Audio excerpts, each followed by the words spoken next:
General Keane, great to catch up with you again after so long. Looking at your president today, it was tragic. I mean, struggling to give his address to the nation, couldn't keep his train of thought even with an auto cue. To me, it projected a weakness, not just a weakness, an incapacity to actually govern for the next 6 months. I wonder what America's enemies looking at this would think and what opportunities they might think are open now to them. You know, it's really quite striking, Andrew, what you're talking about, because in the last 3 years that this president took power, the assertiveness of our enemies, China, Russia, North Korea, and Iran, all collaborating, cooperating together, have become so much more aggressive. Think of it. Russia has invaded Ukraine. We could not deter it. Iran has operationalized all its proxies to drive the United States out of the region, to destroy the state of Israel by making it unpopular for people to live there, and President Xi becoming all that more aggressive. And then during this 3-year period, the President of the United States became slowly but predictably more challenging in terms of his ability to communicate and deal with the physicality of the job, both mentally and physically. And as you suggest, certainly our adversaries are looking at that. I mean, they took advantage of him based on where his policies were. And now we have this other thing that's added to it. And finally, the president himself and his family made a decision that they should not go on any further. But the likelihood is we have a lame duck president dealing with also someone else will be elected on November the 5th or so, added to that. Our adversaries normally during this time, Andrew, do not take advantage of a lame duck president, even though other countries, turn over power immediately. And the reason I think they don't do that is a number of things. One is our combatant commanders around the world with all of their resources are in place, and we are a global power.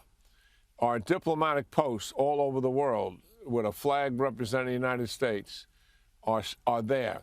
Our intelligence services, central intelligence agencies and others are operating all over the world, and they are in place. Even though there is a perception in Washington of vulnerability dealing with the President of the United States, I do believe that it is unlikely that an adversary will take advantage of it. Why is that? Russia took well over a year to prepare methodically and deliberately to invade Ukraine. Iran and their proxies took close to a year for Hamas to invade and do something absolutely detrimental to the instability of the Middle East. Now, could both of those countries possibly escalate a little bit? Or could President Xi move despite the economic challenges he has? There are some possibilities of that, but I don't see, frankly, even though this is alarming what you were suggesting, and I'm with you on that completely, and I think most of the American people are as well, I don't see them moving on this because they also know full well that there will be a response from the United States, and we have significant power to respond to that, even though there are perceptions, and admittedly so, of vulnerabilities. Can I challenge you a little bit on that, though, General? And I think you've mentioned this in the past too. Joe Biden has been weak in supporting Israel, for instance, and now one of his top generals has warned that the US is not doing enough to save ships that are being attacked by Houthi Islamist terrorists in Yemen, who've been firing missiles at ships in the Red Sea to cut off shipping to through the Suez Canal, key shipping lane. That's to punish Israel. The Houthis even fired a drone at Tel Aviv last weekend as well, killing a man. Now, this General Kurila, he's head of the US Central Command, which includes the Middle East, and I'm sure he himself leaked a letter to the US Defense Secretary. Will you tell us what it says and what you make of it when he says we've just got to do more. Yeah, I mean, Andrew, you're really on top of the situation. What is happening here is obviously Iran operationalized Hamas. They attacked on October the 7th, and the Israelis have been at war, for 10 months ever since. But the Hezbollah attacked on October the 8th at the direction of Iran. The Houthis attacked subsequent to that at the direction of Iran. Hezbollah has escalated, and so have the Houthis. For our audience to understand, the Houthis have attacked Israel 200 times post-October the 7th. Secondly, they have literally shut down the Suez Canal to most all of worldwide shipping, causing all sorts of economic problems and supply chain delays as a result of all of that. They have been extraordinarily successful on behalf of what Iran is trying to achieve, which is interfere with the shipping lanes and influence and control what has taken place in the Middle East. The Central Command commander, who is the United States commander in that region, General Carrillo, who I know quite well, he commanded 18th Airborne Corps at formerly Fort Bragg that I did, so we have something very much in common with each other. He is one of our most brilliant and innovative commanders. I know for a fact that he has recommended to this administration, going back almost 2 years now, 162 targets that are someplace related to Iran, most of them all in Iran. Not anything that's non-military, not commercial targets, but military targets starting with Iran's Navy, their spy ship, and take down the capabilities that they have to ship missiles and other things to the Houthis. They've been given the mission, a defensive mission, to defend against the Houthis' missiles and drones attacks on shipping and on themselves. And they've attempted to destroy some of the capabilities in Yemen. But after talking to the commander, they don't have a lot of fidelity on where everything is in Yemen because they have nothing on the ground. But because Iran has been our adversary for 45 years, Andrew, we have great fidelity on where everything is militarily in Iran. And that is what he is recommending, so much so that he wrote a letter to the Secretary of Defense. In other words, he put it in writing. He wants it historically documented because he's putting his career on the line, that this is what needs to be done if we're going to stabilize the Middle East and stop the closure of the Suez Canal and worldwide shipping that's going through it.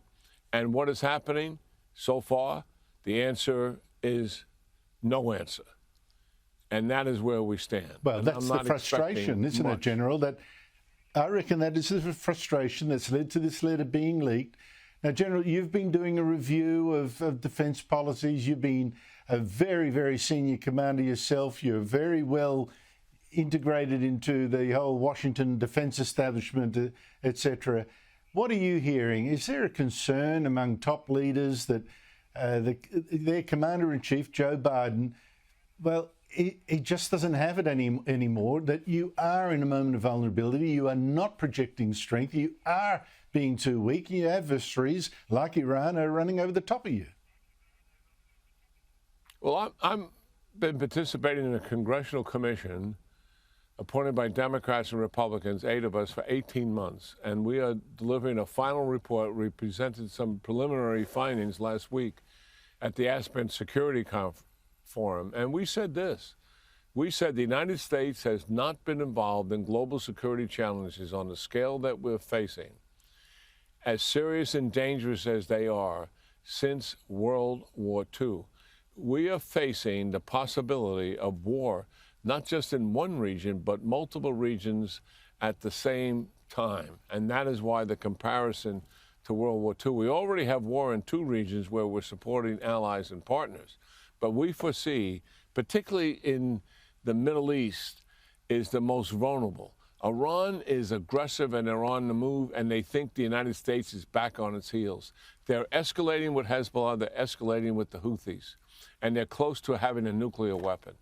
That's the reality of what we're facing there. Can you imagine a nuclearized Iran with all of these proxies operationalized and what they would be able to do in terms of blackmail in the region, have now being a nuclear power.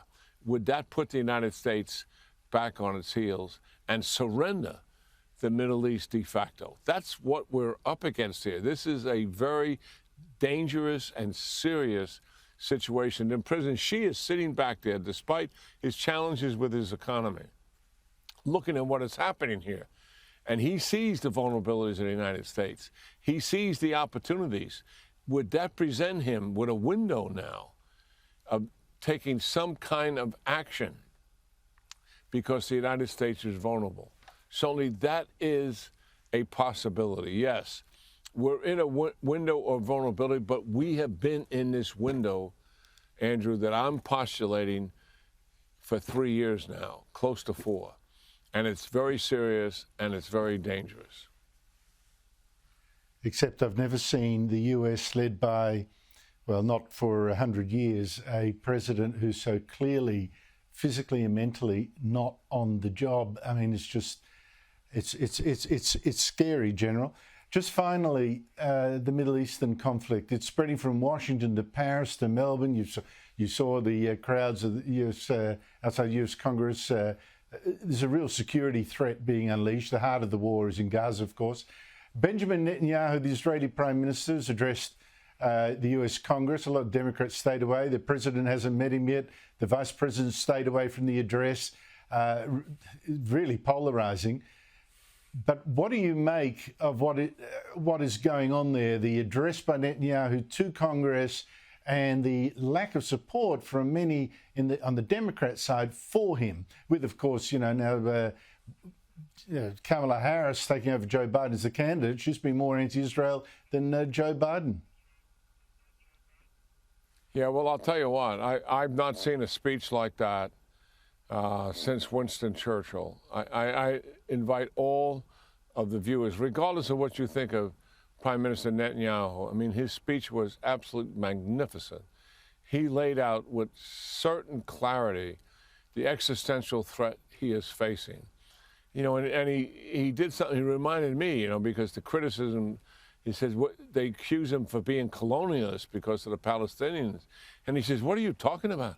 We have been here for 4,000 years. We are the descendants of Abraham and Jacob on the same territory we're on right now. We are not colonialists. This is our land that we've been on for 4,000 years and fighting and being persecuted on. As a reminder for the historical significance of what he's doing, and then his determination to defeat Hamas and eventually get to a place where he knows the Palestinians have got to run Gaza, and he admits that. He wants to demilitarize it, de-radicalize it. But it was a powerful speech delivered by a wartime commander. What a contrast that is in terms of what we're dealing with in our own country. And I really invite the viewers just to take the time, go up on some linkage or YouTube and watch it with the degree of clarity that a man who's protecting his people and willing to sacrifice so much to achieve that end, the purpose and clarity and the moral underpinning he had to deliver that speech. I mean, it was rousing support in the Congress of the United States and among the Democrats who were there. Everybody was on their feet, not only clapping at times, but cheering at times. And woe those who did not attend, because I think they're morally bankrupt and not understanding the existential threat to the Jewish state, which means the existential threat to Jews all over the world. And I would say to the West generally, I just think Israel's standing between the enemy of the West and the rest of the West. They're just the first to fall, if they do fall. General Jack Keane, thank you so much indeed for your time. Really appreciate your analysis. Yeah, it's great to see you again, Andrew. Welcome back. Always look forward to being with you and your audience. Thank you.